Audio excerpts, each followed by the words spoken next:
Hello friends, welcome you in my YouTube channel. I am Dr. Mohammad Sirajul Haq Faizi. Today in this video, I am going to talk about atomic theory of matter. We now take for granted the idea that all matter is comprised of atoms. But how did the atomic theory of matter develop and how was it proved?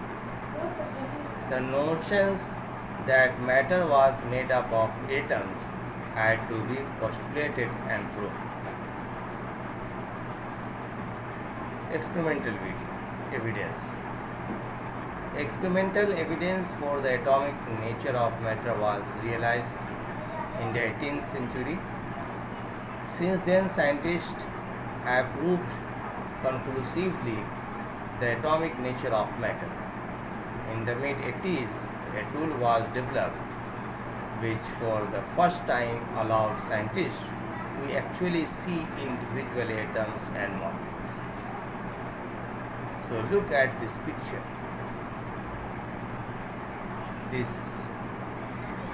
Now look at here. The surface of graphite as imaged by scanning tunneling microscope.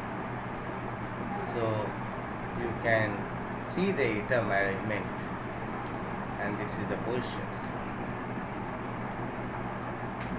So docosahexaenol CH3, CH2, voltage, CHOH on graphites. Now this is the graphite sheet, and now docosahexaenol on graphites. So this is the 3 nanometer into 3 nanometer. This is trough, and this is the angstrom. So law of conservation of mass. 1775, Lavoisier, father of modern chemistry, in every chemical operation an equal amount of matter exists before and after the operations. Mass is conserved. The total mass after the chemical operation must be the same as that before. So potassium chlorate KClO3 decomposes to potassium chloride KCl and oxygen O2 when heated. In one experiment, 100 gram of KClO3 generated 36.9 gram of O2 and 57.3 gram of KCl. What mass of KClO3 remained unreacted? Mass of KClO3 before reaction is equal to mass of KCl plus mass of O2 plus mass of unreacted KClO3. So 100 gram of KClO3 is equal to 57.3 gram KCl plus 36.9 gram O2 and gram unreacted KCl3. So gram unreacted KCl3 is equal to 100.0 gram minus 57.3 gram minus 36.9 gram is equal to 5.8 grams. So law of definite proportions. Joseph Proust, in a given chemical compound, the proportions by mass of the elements that compose it are fixed, regardless of the source of the compounds. The ratio of elements in a compound is fixed regardless of the source of the compound. Water is made up of 11.1% by mass of hydrogen and 88.9% oxygen. So problem, in a set of experiments, very pure tin was combined with bromine, forming tin tetrabromide. Using the data below, confirm the law of definite proportions by calculating the percentage of tin in each sample of SNPR4. So gram of tin reacted 2.8445, 3.0125, 4.5236, and gram of tin via SNPR form 10.4914, 11.1086, 16.675.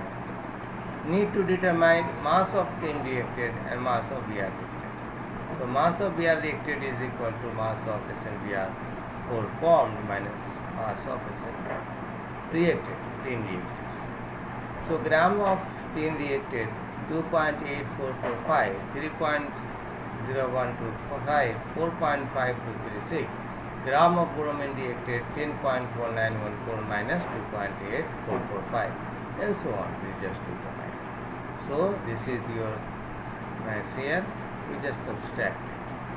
So mass of tin reacted, mass of Br reacted, and this is the right. So friends, now Dalton's atomic theory. All matter consists of individual atoms. Atoms of one kind of elements are identical in mass and properties. Atoms of different kinds of elements are different. Compounds are made up of definite number of atoms of the component elements.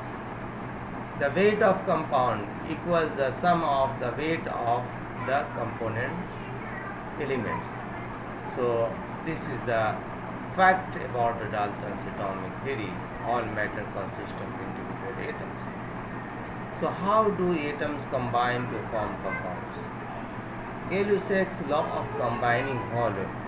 For chemical reaction involving gases, combinations occurs in simple proportions by volume. Moreover, the ratio of the volume of each product gas to the volume of either reacting gas is a ratio of small integrals. For example, if the pressure and temperature are kept constant, two volumes of H2 gas react with one volume of O2 gas, producing two volumes of water vapor. The two reactants and the product form a 2:1:2 ratio. Based on experimental observation, two volumes of hydrogen plus one volume of oxygen give two volumes of water vapor. So friends, what is Avogadro's hypothesis? Equal volume of different gases at the same temperature and pressure contains equal numbers of particles. Two volumes of hydrogen plus one volume of oxygen give two volumes of water vapor can be expressed as, here look at this reaction, 2H2 plus O2 give 2H2. While at this time there was no direct evidence to show that hydrogen and oxygen gas were H2 and O2, 50 years later this was proven to be the case.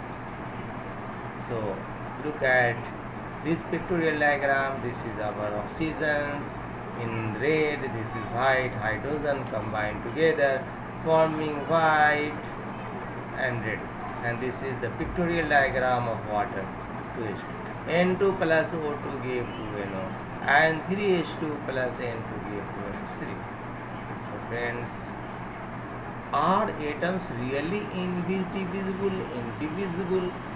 Dalton reached his conclusions about atom on the basis of evidence gained on a microscopic level. As scientists developed more instrumentations capable of probing phenomena at a microscopic level, more about atom was understood. Example, the color of the emitter light characterizes the elements. So look at this pictorial diagram. Electrons, electrically charged plates, fluorescence screen, electron parts, magnet, and high voltage. J.J. Thomson showed that cathode rays were in fact particles of negative charge. The rays could be deflected by a magnetic field. The term electrons was coined from the negative particles. Thomson also calculated the charge of each particle. So Millikan's oil drop experiments. What is this? Robert Millikan's oil drop experiment calculated the charge by mass ratio of the electron, and combining Thomson's result, the mass of the electrons was calculated to be 9.110 into 10 to the minus 28 gram. So actual mass of the electron is 9.10939 into 10 to the minus 28 gram. there must be a positive species which counters the electron charge. Now, radioactivity. Henry Becquerel in 1896 discovered high energy radiation was spontaneously emitted from uranium. Later, Marie Curie and her husband Pierre further investigated this spontaneous emissions of radiation, which was termed radioactivity. So, further studies of radioactivity by Rutherford showed that the radiation consists of types of radiations: alpha, beta, and gamma radiations. Alpha and beta gamma radiations are bent by an electric field, but in opposite directions, and gamma radiation is unaffected. Rutherford was able to show that alpha particles have charge of +2 and beta -1, and that alpha particle combine with electrons to form helium atom. Gamma rays are high energy electromagnetic radiation. Now, the structure of the atom. J.J. Thomson realized that electrons were subatomic particles and presented his theory of model of atom, the plum pudding models. This is the electron and positive sphere of charge. Now, Rutherford conducted further experiments which contradicted Thomson's model. To explain his result, Rutherford postulated most of the mass of the atom and all its positive charge was located in a concentrated core called the nucleus. Most of the total volume of the atom is empty, in which electrons move around the positive core. So, models of the atom. Since the times of Rutherford, many more subatomic particles have been discovered. However, for chemists, 3 subatomic particles are all that need to focus on: electron, proton, neutron. Electrons are negative -1, protons +1, and neutrons are neutral. Atoms have an equal number of electrons and protons. They are electrically neutral. So protons and neutrons make up the heavy positive core and nucleus, which occupies a small volume of the atoms. So, what is meaning of isotopes? Atoms of different elements are distinguished by the difference in number of protons and number of electrons. Since the atoms are electrically neutral, the number of protons is equal to number of electrons. Since the number of protons and electrons differ, their mass differ. Hence, atoms of different elements have different masses. So, for example, hydrogen has 1 proton and 1 electron. Carbon has 6 protons and 6 electrons. So, friends, atoms of same elements can have different number of neutrons. These atoms of the same elements but with different number of neutrons are called isotopes. Hence, isotopes of same elements have the same number of protons and electrons but different number of neutrons and hence different masses. Example, carbon has 3 isotopes: carbon 12, 13, 14. Each of these isotopes differ by the number of neutrons. All have 6 protons. See, carbon 12 has 6 neutrons and carbon 3 has 7 and carbon 4 has 8. So, to denote the number of protons and neutrons in an atom, the following symbol notation is used: carbon 612, where 12 denotes the sum of protons plus neutrons and 6 denotes the number of protons. So, for the isotopes of carbon, the complete chemical symbols are carbon 6 like this: 6, 6, 6 and 12, 13, 14. The superscript, this is the superscript, which is the sum of number of protons and neutrons, is called the mass number, denoted by A, and subscript indicate the number of protons, is called atomic number. This is superscript, this is subscript. So friends, hope this video will be helpful to you. If you like this video, then subscribe my channel, and thanks for watching.